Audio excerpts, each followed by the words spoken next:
for early stage patients. It's really trying to decide on which patients needed chemotherapy, which patients can avoid chemotherapy, and then for those patients that are going to benefit from endocrine therapy, the extended endocrine therapy. And so we're really seeing not the one size fits all anymore. It's really tailoring it on a case-by-case basis. So I know in my own practice, my discussions become longer and longer, trying to assimilate the data and bring the patients into that patient-physician partnership in trying to make these treatment decisions.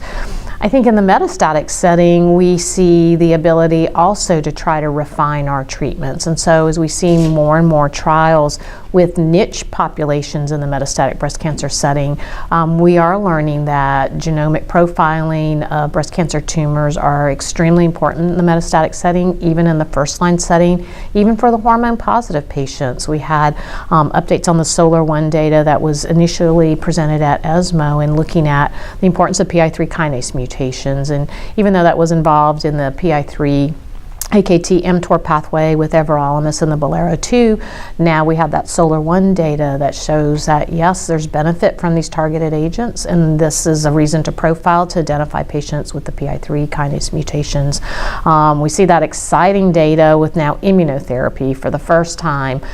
Do we see that enter the realm of breast cancer with really a strong signal? And you know, I've had partners in our practice at Sarah Cannon that have a long-standing history already in lung cancer with immunotherapy, but now breast cancer actually rocks with immunotherapy, and that's confined to triple-negative breast cancer patients in the first-line setting, and on top of that, it's those that are PD-L1 positive.